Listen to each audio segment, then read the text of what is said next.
نحمدہ و نصلی علی رسولہ الکریم۔ بسم اللہ الرحمن الرحیم۔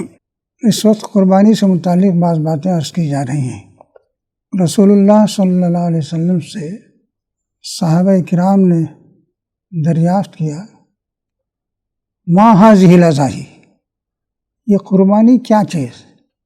آپ نے فرمایا سنت ابیکم ابراہیم، یہ تمہارے باپ ابراہیم کی سنت ہے۔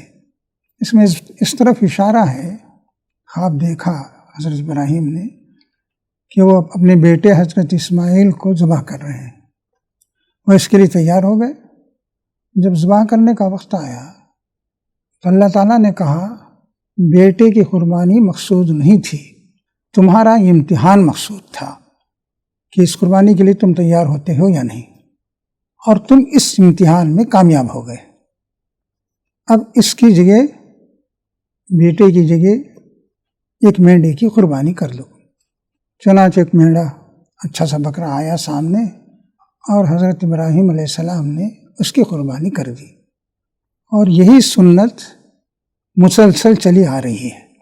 اسی کا ذکر نبی صلی اللہ علیہ وسلم نے فرمایا کہ یہ تمہارے باپ کی سنت ہے کہ جانور کی قربانی کی جائے۔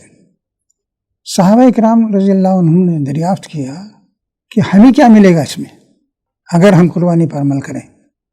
تو آپ نے فرمایا فی کل شعرۃ منہ حسنہ، اس کے ہر بال میں ثواب لکھا ہے۔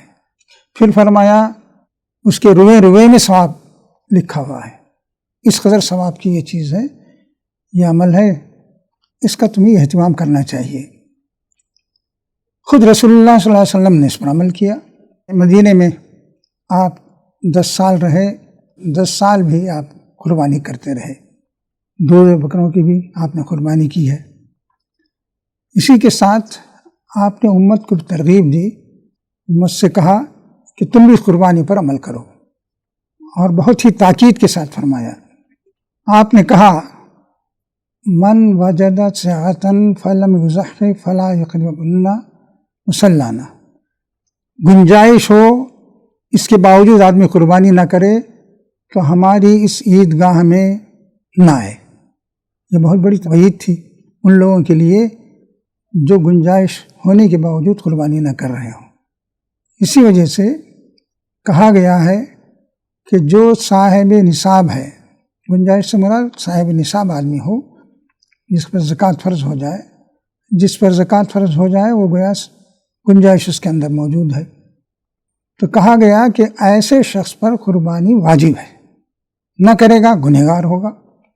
اس لیے قربانی کو کوئی معمولی عمل نہ سمجھا جائے، بلکہ ایک شریعت کا ایک لازمی حکم ہے جس پر عمل کرنا ہمارے لیے بہت ضروری ہے۔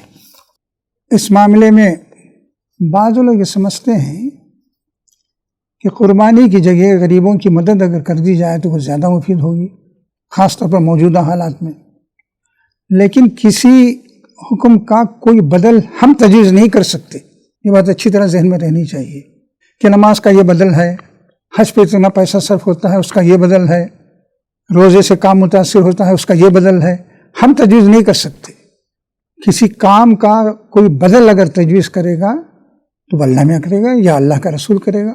تو یہ بات اچھی طرح سمجھنی چاہیے کہ کسی حکم کا کوئی بدل ہم تجویز نہیں کر سکتے، اللہ اور اللہ کا رسول کر سکتا ہے۔ لیکن شریعت میں کوئی ایسی چیز ہمیں نظر نہ آتی جس میں کہا جائے کہ یہ اس کا بدل ہے، اس لیے اس کا بدل تلاش کرنا صحیح نہیں ہے۔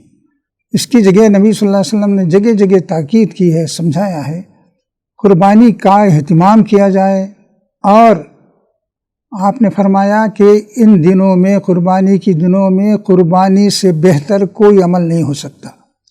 ایک حدیث شریف میں یہ بھی آتا ہے کہ اس کے لیے آدمی جو پیسہ صرف کرتا ہے اس سے بہتر پیسے کا کوئی مصرف نہیں ہے، یعنی اس کا کوئی دوسرا بدل ہی نہیں ہے۔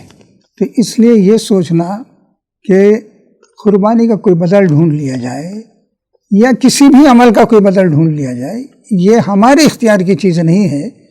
اگر اللہ اور اس کے رسول کی طرف سے کوئی بدل تجویز ہوتا تو ہم کہہ سکتے کہ بھئی اس پر عمل ہونا چاہیے، چونکہ اللہ اور اس کے رسول نے کوئی بدل تجویز نہیں کیا ہے، اس لیے قربانی لازم ہوگی۔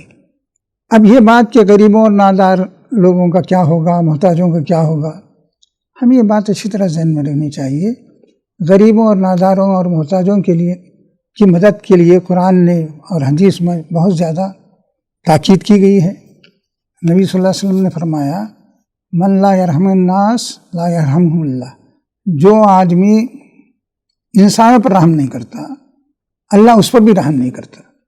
اس طرح بے شمار احادیث میں اور قرآن میں بار بار کہا گیا ہے کہ جو کچھ تمہارے پاس ہے اس میں سے ایک حصہ اللہ کے راستے میں خرچ کرو، تاکید کی گئی ہے۔ اور ایک جگہ نہیں بے شمار مواقع پر کہا گیا ہے وہ مما رزقناہم ینفقون، اللہ کے نیک بندے وہ ہیں جو اللہ نے جو کچھ دیا ہے اس میں سے وہ اس کے بندوں پر خرچ کرتے ہیں، دین کے راستے میں خرچ کرتے ہیں۔ تو یہ ایک الگ چیز ہے، لیکن یہ بات کہ ہم پر جو چیز فرض ہو گئی ہے اسے ہم دوسرے کام میں لگائیں، اس کی شریعت کے اندر کوئی گنجائش نہیں ہے۔ یہ بات اچھی طرح ہمارے ذہن میں رہنی چاہیے، اس کے لیے الگ سے آپ کوشش کریں۔ اور یہ ذہن نہیں بننا چاہیے کہ کوئی بھی حکم ہو، کوئی بھی ذمہ داری ہو تو اللہ نے جو ہم پر جو صاحب نصاب ہیں ان پر زکوٰۃ فرض کر دی ہے، یا صدقہ فطر ان کے لیے ضروری ہے، یا قربانی ضروری ہے، تو آدمی اسی کو بدل سمجھنے لگے کہ خرچ کرنے کے لیے بس یہی راستہ ہے کہ زکوٰۃ میں سے کچھ دے دو، فطرے میں سے دے دو ان کو، یا قربانی میں سے دے دو۔ تو آدمی کو اس کی کوشش کرنی چاہیے، اور یہی شریعت کا منشا ہے کہ غریبوں اور ناداروں کی مدد کے لیے مختلف طریقے آپ اختیار کر سکتے ہیں۔ زکوٰۃ بھی اس کا ایک طریقہ ہے۔ زکوٰۃ کے علاوہ بھی قرآن سے تو یہ معلوم ہوتا ہے کہ زائد دولت جو ہے وہ اللہ کے راستے میں یعنی اس کے بندوں کی خدمت میں ان کی مدد میں صرف ہونی چاہیے، تو اس کی جگہ یہ راستہ تلاش کرنا صحیح نہیں ہے۔ آخری بات یا ضروری بات یہ کہنی ہے کہ قربانی کے سلسلے میں حکومت کی طرف سے جو پابندیاں عائد ہیں ان کی پابندی کی جائے، اور اس کے ساتھ ساتھ شریعہ کونسل جماعت اسلامی ہند نے بھی کچھ ہدایات جاری کی ہیں، ان کو بھی سامنے رکھا جائے، اور کوئی ایسی حرکت نہ کی جائے جس کی وجہ سے فساد پیدا ہو یا ہنگامہ ہو۔ اور اگر قانون کے دائرے میں آپ قربانی کر رہے ہیں اس کے سلسلے میں کوئی رکاوٹ ہو تو اس رکاوٹ کو دور کرنے کی کوشش کی جائے، اور جو ممکن تدابیر اختیار کی جا سکتی ہیں اس میں اختیار کی جائے۔ یہ بھی ممکن ہے کہ کسی خاص مقام پر قربانی میں آپ کو دقت محسوس ہو تو آپ دوسری جگہ قربانی کریں، لیکن اس عمل کو چھوڑنا نہیں چاہیے۔ بہرحال یہ شریعت کا تاکیدی اور لازمی حکم ہے، اسے نظر انداز کرنا اور اس کا بدل ڈھونڈنا یہ شریعت کے لحاظ سے ایک غلط کام ہوگا، اس سے ہمیں بچنا چاہیے۔ وآخر دعوانا الحمدللہ رب العالمین۔